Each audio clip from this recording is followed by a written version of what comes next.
पण त्यातला जो गंमत, त्यातला चाफ्याच्या फुलांच्या बद्दलचा एक छंद भूषणाचा असा आहे, फार सुंदर आहे.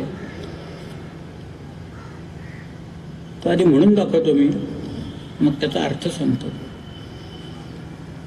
कूरम कमल कम ध्वज है, कदम फूल गौर है, गुलाब राना केत की बिराज है.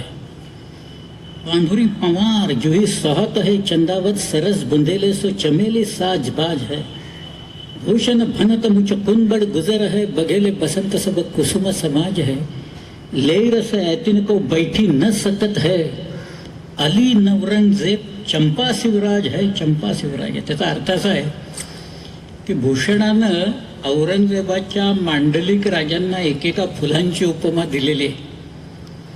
तो म्हणतोय कूर्म म्हणजे जयपूरचे कछवा जे आहेत, मिर्झा राजाचा वंश ना, हे कमळाच्या फुलाप्रमाणे. कूर्म कमल, कम ध्वज है कदम फुल.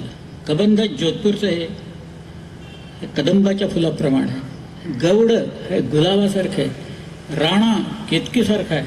परमार हे पांढरीच्या फुलासारखे आहे. चंदावतचे राजे जुईच्या फुलासारखे आहेत. अशी त्यांनी सगळ्यांना एक एक उपमा दिली. आणि मग तो म्हणतोय औरंगजेब हा एक अली आहे. अली म्हणजे भुंगा आहे. आणि भुंगा जसा प्रत्येक फुलात जाऊन मध गोळा करतो, तद्वत औरंगजेब या सगळ्यांच्याकडनं कर गोळा करतो. पण बैठी न सकत हे चंपा शिवराज आहे. शिवराय एक चाफ्याचं फुल आहे आणि त्याच्यात मध नसल्या कारणानं औरंगजेब त्यांच्या वाट्याला जात नाही, असं त्याला म्हणायचं. सर, इतकं सुंदर काव्य आहे ते.